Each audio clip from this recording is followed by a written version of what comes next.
Welcome everyone. This is Witnesses. I'm Max, and here is one of my friend, Greg. Hello, Uh, everybody. I know him for last 6 7 months. The church I go, and I thought it would be cool to uh, talk and discuss with him about faith. Basically, it's a testimony of his Mhm. life. And welcome, Greg, to this YouTube program. Thank you for having me. We missed it the other day, so I'm really happy that we can make it up today. Yeah, completely slipped my mind. As you can see, I just had to silence my phone because I'm still getting stuff from work. Yeah, Yeah, yeah, we are having like people have busy lives, right? And it's okay to miss. And praise God, we have made it today. We are starting today. amen, amen. So, Greg, to start off, can you share about how your childhood was as you were growing up? How was your childhood life?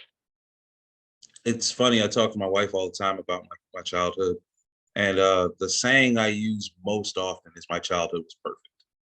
But uh, that's just me playing around with her. I was extremely blessed though. I grew up in a two-parent household. I'm from Baltimore City. I grew up here. I was actually originally born in New York, but we I turned one in Baltimore. I've had almost every birthday since. And my dad worked a lot. He worked two jobs for most of my life. He's a tow truck driver. My mom, when I was a kid, was in college to become a teacher, and then she became a teacher, and she's been a teacher for over 20 Okay. years now. And my mom was the Christian of the family. My dad was raised Catholic, but he wasn't a practicing Christian. He was how would I say he was more worldly than anything. And it was a pretty big family. I'm one of five kids. I'm the middle child. Um, I have an older sister, an older brother, a younger twin brother, and a younger brother. And all but my sister lived in the house. She lived with us during the summer, and I still have a very like good relationship with most of my family. It's pretty good. I talked to my mom today, my dad a few days ago, my brother. I was just on the phone with them before I contacted you, and yeah, like very tight, very tight knit. Uh, yeah, my dad is an artist as well, so I got really cool gifts as a kid. Like he made me a Mm. skateboard when I was 4. It's one of the earliest gifts I remember. I still have it actually. But he made me a skateboard, painted it, carved the wood. He did Wow. everything but like weld the trucks, but he even painted the trucks.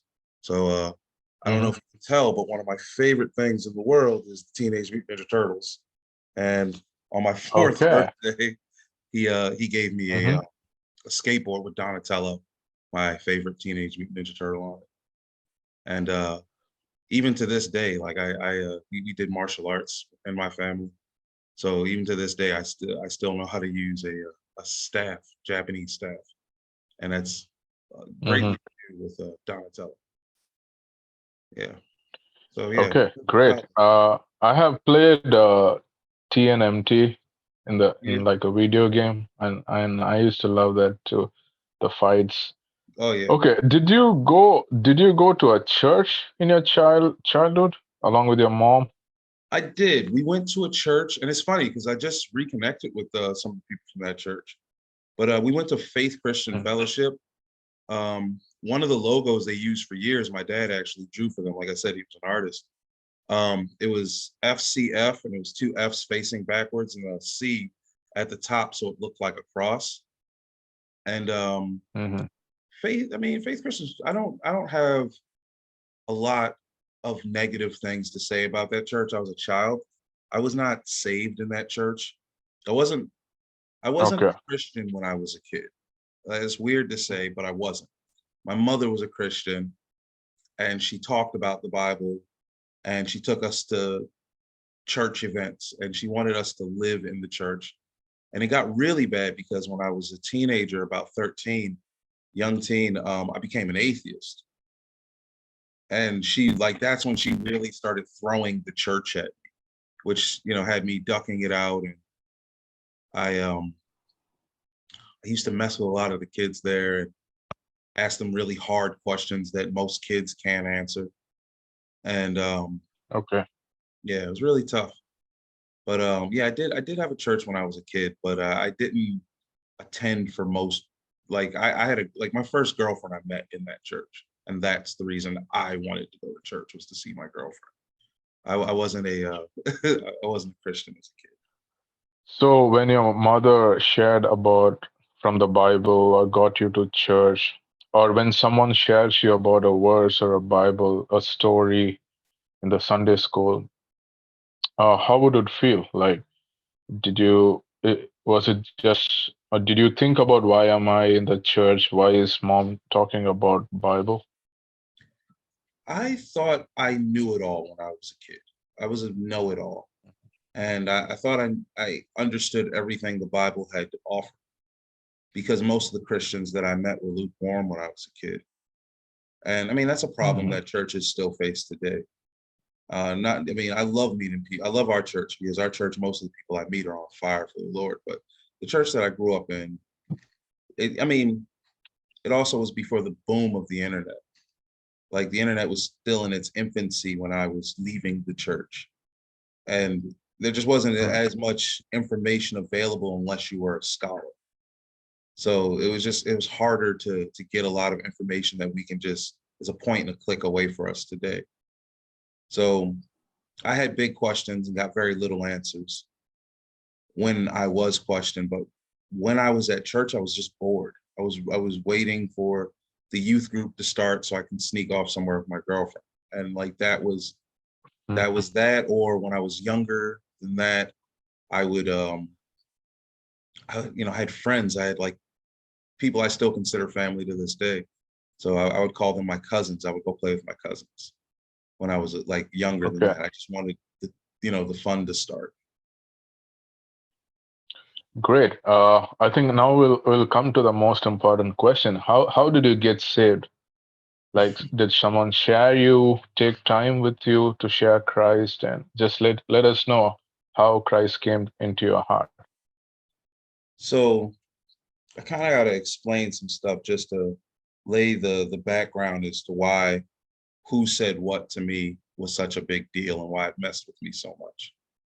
So shortly Mm, after becoming an atheist, my brother and I, we went to high school, and when we were in high school, we started rapping, which was a huge thing in the early 2000s. Most teenagers did, and we started our own rap group. okay.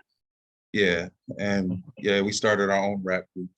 It was called Bloodshot the Skeleton Crew. And the all the O's in Bloodshot were replaced with sixes. Very weird. And we were trying to start our own record label called Mark of the Beast Records. And my Mm, brother, who was kind of the front man, my twin brother, who was the front man for this, his name was the Antichrist. He went by Antichrist. wow. Yeah, it was really, really weird. But he was the guy who got me into rapping.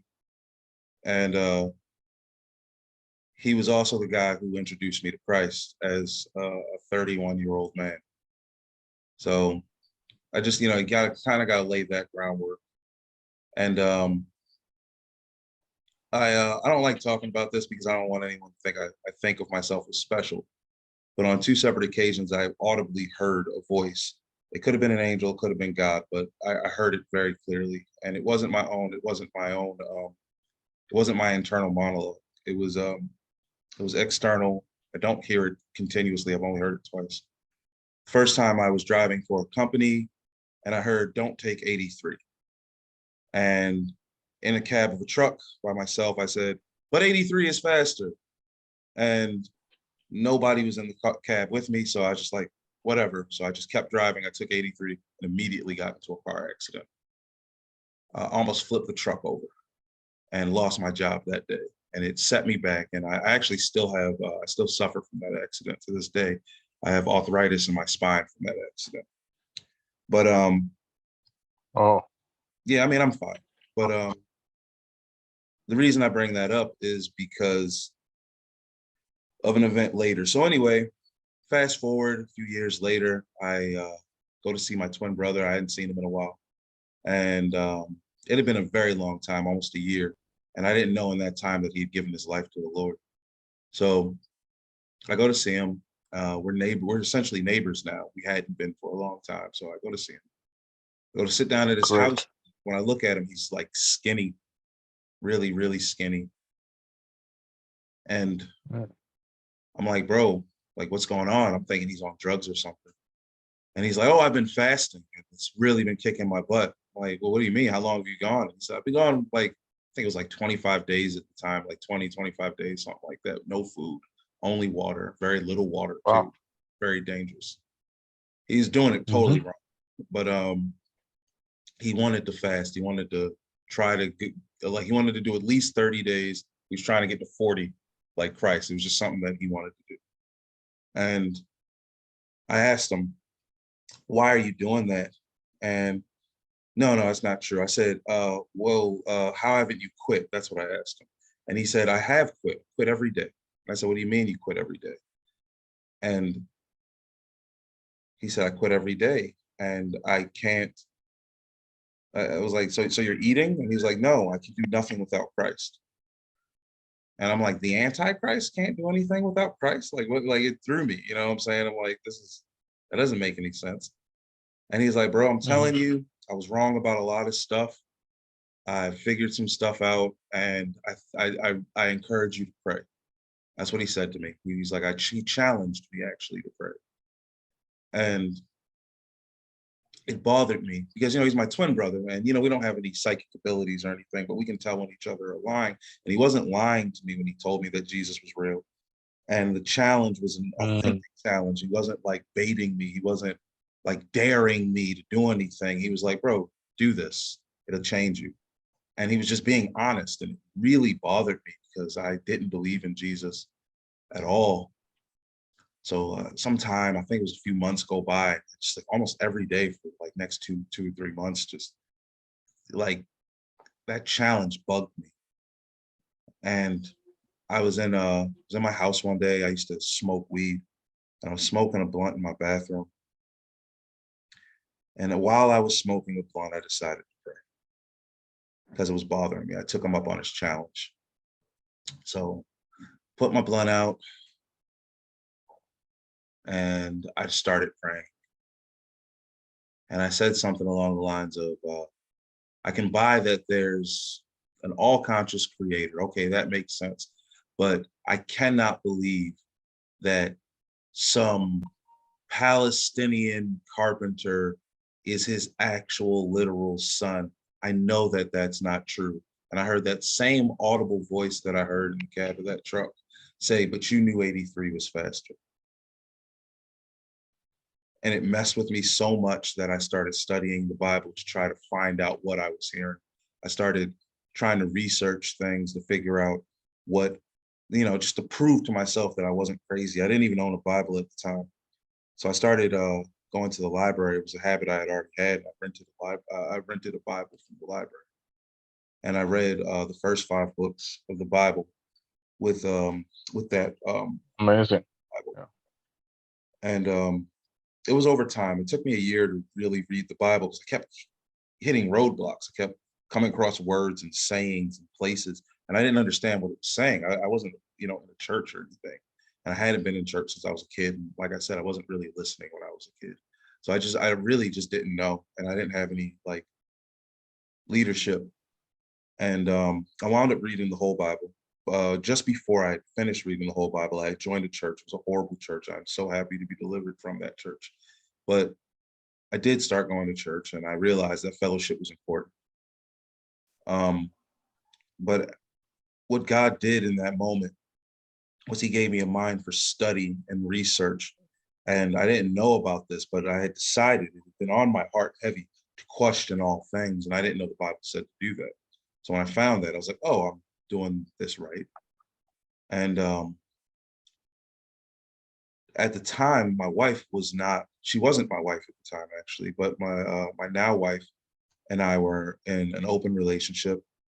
and both of us dealt with women, and we were looking for extra women before I gave my life to the Lord, and then she started seeing that appetite go away from me.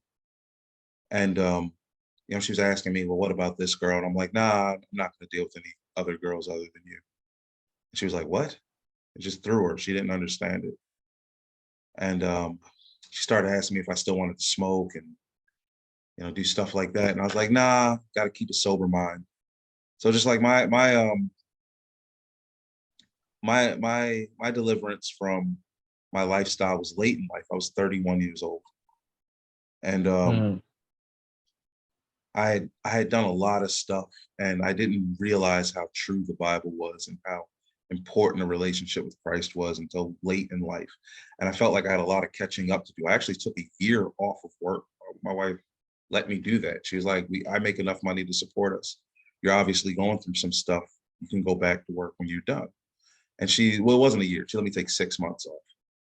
But yeah, I took 6 months off. And for 6 months, every single day, I read and studied the Bible, biblical history. I listened to, like, seriously, it had to be thousands of hours of, like, documentaries, just like nonstop documentaries, nonstop debates. I listened to insane amounts of Muslim arguments, atheist arguments, Christian arguments. I was just trying to find some type of truth, and I just wanted to know I wasn't crazy. And the more I wanted to hold on to drugs, the more the Bible said to let it go. The more I wanted to hold on to women, the more the Bible said you need to marry one woman and stop living in sin. The more I wanted to hold on to a dead man, the more the Bible said I had to let him go and die daily. And I would only find life in Christ. And it was difficult only at first. And when I wound up letting go, it just became the most fulfilling thing I had ever done in life. I don't even miss mm, drugs. I don't miss all the other women. I don't miss it. It's weird. And it's funny because you can't tell that to somebody who starts it, because in the beginning it's very difficult. But then, like, you get past this one step, and like you don't even realize you've come that far. And mm. that was, yeah. That's amazing, Greg. Like like you had a brother who knew Christ, and maybe he prayed for you. Maybe there were people praying for your Constant. salvation, and he gave like a honest challenge, or he was just challenging you in a way to try Christ, and it impacted you, and you started, and it also led to a great deliverance, right, from your lifestyle, which is a worldly lifestyle of drugs, the addictions, you can say. There are so Yeah. many people in the world with addictions, right? Yeah. Okay, I want to ask a question regarding addiction, but before that, I want to just ask about this, that so when you were reading your Bible and you really want to know who Christ is, did you reach out to someone, like maybe your brother, to ask him more about Christ, or some other believer? Did you have discussions with believers also to learn from them? Not at first. At first, I was ashamed of it. I felt silly and stupid, and I was trying to convince myself it was a phase that would pass. And then when I realized that this isn't a phase, this is the truest thing I'd ever seen, I wrestled with it a little bit, but I reached out to my brother because I couldn't believe what I was seeing. And he was just happy. He was like, I told you. And it wasn't like I told you. It was like, right? Like, do you see what I'm saying? Like, he was just he It it was was joyful. yeah, it's just something, yeah, it was super joyful. He just wanted to share that with me. And he wanted to have Mm, someone that he could talk to about it, because he wasn't in a church either. He was doing it very wrong for a while. He was just trying to do it all on his own. He and I both, we wanted just a personal relationship with Christ before we joined anyone else. And we, like, one of the first realizations that I had when I was when I was truly broken and I knew for a fact that I was walking away from everything, was I didn't love Jesus. I was like, I don't know him well enough to love him. And that was scary because I'm like, isn't that part of it? Like, that's part of it. Like, how do I just, like, I can't fake the funk. He knows that I'm faking. So I can't just pretend to love him. I have to actually love him. Like, how do I do that? And you just get to know him, just like anyone that you fall in love with. And that's what I did. And the way I thought best to do that was to get into the Bible. And then I found out that was only part of it. You need to join a church. And mm, like that was only part of it. You need to you need to start giving back to the community that doesn't know them. And fellowship and evangelism and um just personal revelation and relation with Christ, that really is like those are really the cornerstones of the Christian walk. And the importance of each of those in the beginning were such a mystery to me that I didn't know what to do. I was completely overwhelmed and I still wanted to prove it wrong. I wanted to just like I felt crazy. I heard a voice and I'm like, that wasn't me. mm, I'm not a crazy person. And like it bothered me greatly because I didn't know what to do with that. And there's a lot of people that talk about it. Again, I don't feel special about it. I don't like it didn't tell me anything special. I don't know any things that you don't know about the Bible.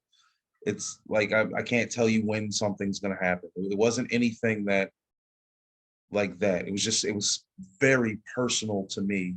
It was like essentially two sentences. Don't take 83, but you knew 83 was faster. And I'll just that it weirds me out even thinking about it to this day because I don't hear it anymore. Like when I hear the voice of God mm. is when I hear the Bible being read to me. That's typically when I hear the voice of God.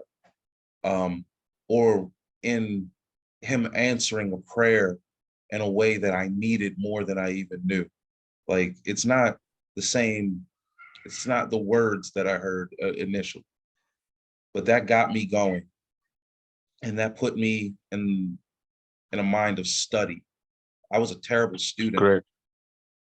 Mm. and now I'm a really good student. So I have God to thank for Yeah, I know you've been doing some Bible classes in the church too, yeah, and your wife as well. that. Yeah, It's nice to know you guys. And yeah, you as well. let's talk about addictions, right? Like how bad is to be addicted in a drug or to be in a wrong lifestyle because you've been through that and like there might be some people who are addicted to drugs or drinking or smoking seeing this, so like maybe you can just share about a little bit about addictions and how Christ can deliver that. When it comes to addiction, I wasn't chemically addicted to anything other than nicotine. I played with a lot of drugs, Okay. but I never had a monkey on my back outside of caffeine and nicotine. Like I popped a lot of pills, drank a lot of syrup, smoked a lot of weed, but I was never like when I was delivered from that, I just stopped doing it. I didn't have withdrawal. I didn't have what I had was really vivid dreams after I quit. That was weird. Um, Mm, and then I had a moment of sobriety, the moment of clarity. I didn't know what that meant until I experienced it. I thought somebody had drugged me because I had realized I had not been sober in 15 years. And I thought mm, somebody drugged me. I didn't know what it felt like to be sober. I just had not been sober in 15 years. It was really weird. And that moment of clarity, I was walking down the street. I just felt weird. I didn't know what it was. And it took me all the way until I got home to realize I was just sober. But the things I was addicted to were women. And that's one of those things, just as a man who has an active sex drive, is I like to think of it as like how Paul put it. It's a thorn in the flesh. It's something that you're gonna have to give to the Lord and you're gonna have to die daily on. mm, Like chemical addiction didn't get I've Okay. always been able to handle my drugs very well. That's a weird thing to say, but it's very true. Um, but women, no. I was I was a very, very, very lustful man, and you don't understand the scars that that leaves. And I'm blessed to say I don't have any STDs, but those aren't the only type of scars you can get from something like that. Mm, Um, true. I heard somebody put it. They explain sex as a fire, and when you put fire in an oven or in a fireplace, it can make food for you or it can warm your house. But if you take that same fire that can warm you and bring warmth and prepare food for you and you put it anywhere else in your house, it will destroy your house. Yeah. So Yes. what you do when you sleep around and you do things like that is what you do is you grow a fire too big for your fireplace. So now you have to take it to God and have God help you condense a wildfire into a fireplace. And that's why so many brothers and sisters in all churches are addicted to pornography because they're like, well, at least I'm not cheating on my wife. And like, yeah, but aren't you? And yeah, that's a struggle that I Mm, still have. And it's nowhere near what it was. It is nowhere near what it was. But oh, and Satan used that when I first became a Christian too. Oh my goodness, he started sending like literally women just knocking on my door trying to come in. Like I had never had that before. I'm like, I'm not a superstar or anything like that. But literally women I've been trying to get with just showing up to my house rent. And I'm like, what is even happening? People just giving me drugs when I first like Satan will like he will try to hold on to you. He knows your weaknesses. He will like it's yeah, he knows. that was crazy. That like the first year was crazy. It was very random and wild stuff like that happening to me. And it just can't be a coincidence that right as I'm walking away from everything, all of that stuff just started happening. I don't believe I don't believe coincidence. It's not like that. Um, Like it's like I would say one thing, like when we come more closer to Christ, the things which are ungodly in us, it like it becomes far. We become distant to it naturally because we are coming closer to Christ. That I yeah, think I can see that in your life. You got to know Jesus. You are reading Bible, and slowly over time, the things which are not Christ-like are going away from your life yeah. and from your mind. So what I'm talking about is like my first year as a Christian, mainly is what I was like referring to, like Yeah. as I was getting to know Christ. All of this is a tsunami of things. Now it's much easier. It's like I don't even most days I don't even think about stuff like this. I'm so excited about Mm, talking about Jesus and just finding something else out or having a difficult conversation with a brother or sister in the word. Like, and it's just it's so funny. It's so funny because like my prayers are answered. Like I can't even say which all my prayers are like always answered. It's a very strange thing to go from just not knowing how you're going to do stuff to always being provided for. And I don't believe in any type of like prosperity gospel. That's not what I mean. Because he'll give me hardships too, because he's molding me to be strong. Same thing he does for all of us. yeah. But like all my prayers are answered. And it's very strange. I've been blessed with to the point where I haven't had to pay for Bible school and I mean Bible college. Um, my youngest son attends GGCA, and because I haven't had to pay for college, I can afford to send my son to GGCA. And Okay. now it's looking like that though like they're not going to be doing that so much for next semester.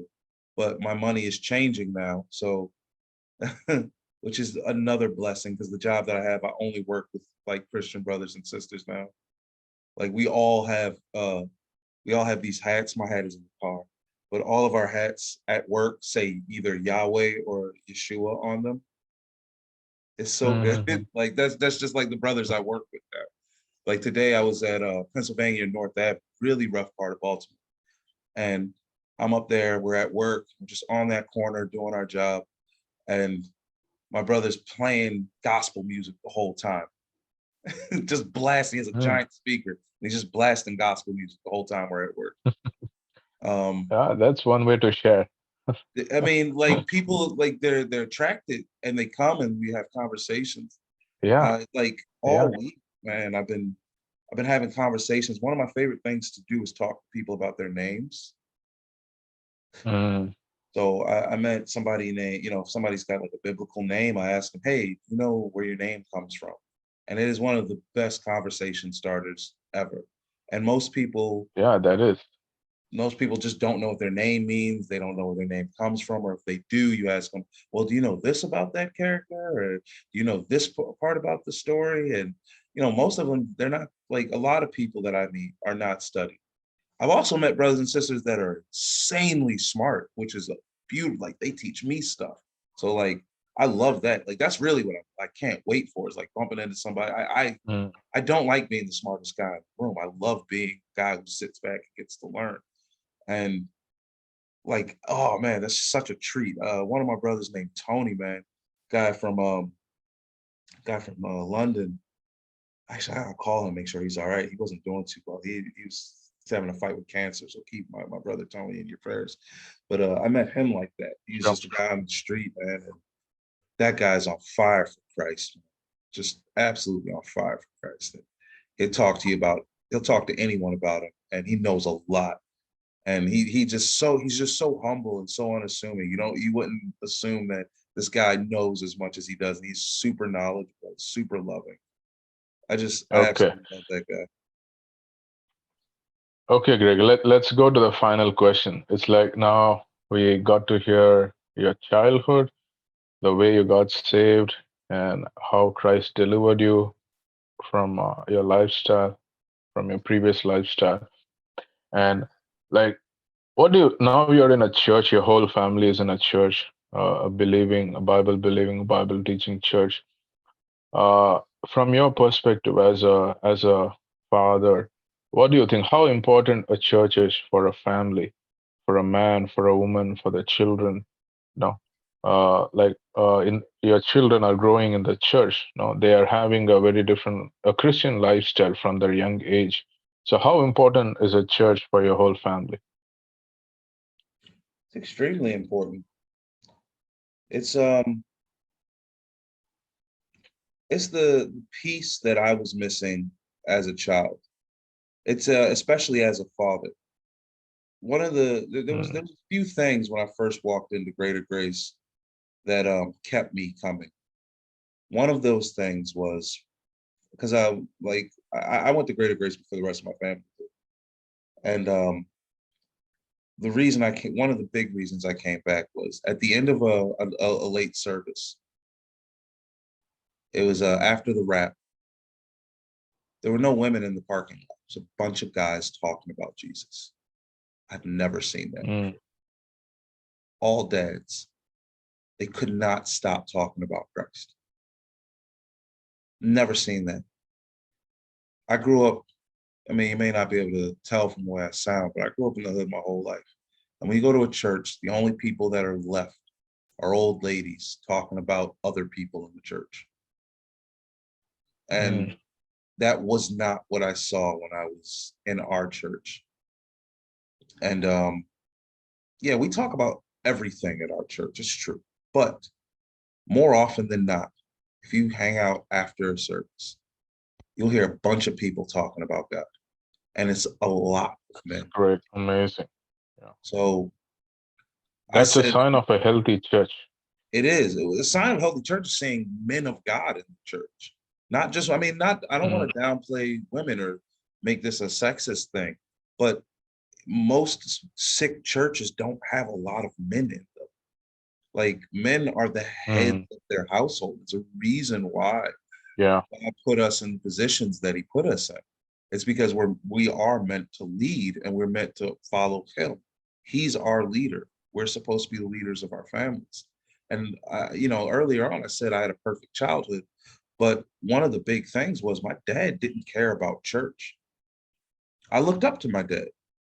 The women that I chased, my mm, dad said he's an artist. He drew women a lot. All the women in my youth look like his pictures. My dad used to tell me about the good old days in the 60s. My dad was a hippie. So all the drugs he talked about, I did, you know, like I wanted, like that was what was important to him. He was a big into Zachariah Stitchin, you know, the godfather of the ancient alien stuff. So I knew all about the, you know, the 12th planet and Sumerian culture and all that other craziness, which is good. God used it, what was evil, for good, because me knowing that, it made it real easy to study the Bible. I'm used to reading old text now. But still, I looked up to a man who didn't care about Christ. My kids, though, they look up to a man where Christ is the most important thing in his life. And the only thing more mm, important than his family is Christ. Um, when I became a Christian, like a lot of my friends, like people I considered brothers, people I would have killed for, people I would have died for, just kind of disappeared. I don't see him anymore. mm, And it didn't mm. hurt. I mean, it hurts a little, but like just a little, because when I look at the church, I got so many brothers and sisters. My kids have so many aunts and uncles now. They can go to almost anywhere in the world and find a family member. That's crazy. Just because they're part of the body of Christ. Like my 13-year-old son gave his life to the Lord last year. He comes up to me and he's Wow. like, Dad, can you go up on stage with me? I want to give my life to Jesus. I'm like, say less. I'm like holding stuff, putting it down, trying to hurry up, go to, like, yeah, let's go. I didn't ask him to do that. He asked me to do that. He wanted, all he asked was just walk with me, because he didn't want to go on stage by himself. Let's go. I remember Pastor Shala came over to my house last year, beginning around this time last year. And he like, I don't know if you can see this banner behind me. It says fearfully and Yeah, the made. worst. Yeah, if Yeah. you ever come over, I'm gonna Mm-hmm. make you sign this thing. You have to put a Bible verse on it. You can't see it now because of the quality of this camera, but there's a bunch of Bible verses written in marker all over that thing. And Pastor Schaller, Okay. Pastor Sturgeon, a bunch of people from the church have come over and they've put it on this. And the day Pastor Schaller signed this, we had a really nice conversation. It was very uplifting. I wasn't doing very well before I started working here, so money was heavily on my mind, and or the lack thereof. And he came over just out of nowhere, and he really lifted my spirits up. And we said a prayer together, and everyone prayed. And my he wasn't even, yeah, he was 4 because it was January actually, yeah. So my 4-year-old son Saul comes out, and he says, "My turn, my turn, my turn." And he had Pastor Schaller and all the pastors that had come over follow him in the Lord's Prayer that he had memorized it for. And Pastor Wow. Schaller like Yeah. looked at me at the end of it, and you know, he's got one of those really good. He says, "Whoa!" Like his "whoa" is amazing. He's like, "Whoa," you know, like he just shook his head and said, "Whoa," and like Yeah. he left out, and then shortly after that, I'm positive that's what got me back into Bible college. And like he's because he called Pastor Philippe, who was running it before Pastor Matt Garrett was running, and he asked Pastor Philippe, he said, "Make sure Greg Williams gets in there." And it was right after that prayer, and I think that's what he saw. I think he was just trying to encourage me to keep on keeping on, because he saw me really trying with my family. So I say all that to say that's the thing my dad didn't give me. I can tell you about pop culture. I can tell you about Hunter S. Thompson and Jimi Hendrix all day, because my dad gave me that. It's tattooed on my brain. But what my sons Mm. can give Yeah. you is they can give you the Lord's Prayer. They can tell you about the book of Jonah. They can tell you why body life is so important. So my dad gave me some cool stuff, but I gave my kids the most important stuff. And that's what the head of Yes. the house is supposed to do. That's what Yes. they're supposed to Yeah. do. So yeah, I wouldn't change anything as far as where my kids are and where my family is, and especially my wife. I can't do any of this without, like, she's been outside of Christ. She's been my biggest support. God really gave me a rhythm Mm, that one. Like he knew exactly who he was sending to me, and I love that woman, and I'm just insanely grateful because she has turned this house into a home, and she's doing such a great job with our kids. She's an amazing person, and she's gave amazing. she recently gave me the best Great. compliment ever gotten in my life. She said that she said that my husband is an amazing leader. He led me to this Mm, church, led me to Christ. I will follow him wherever he goes because he's consistently leading me in the right direction. And that is the best compliment I've wow. ever received. I agree. That's a great compliment. And wow, it was great hearing you, Greg, your whole testimony, and especially the last portion, like how important a pastor, like he the pastor tends to our soul, like right. He's a shepherd for our soul, Yeah, and the importance of church in our lives. And I really liked what you said about like we can give as a father, we can give many cool stuff to our kids, but the most important thing is Jesus Christ and the church. Like as a father, we need to do that first. That's the top priority. It was amazing hearing you, Greg. Thanks for taking time and joining us here today for the program. I love to hear the testimony. Thank you. thank you.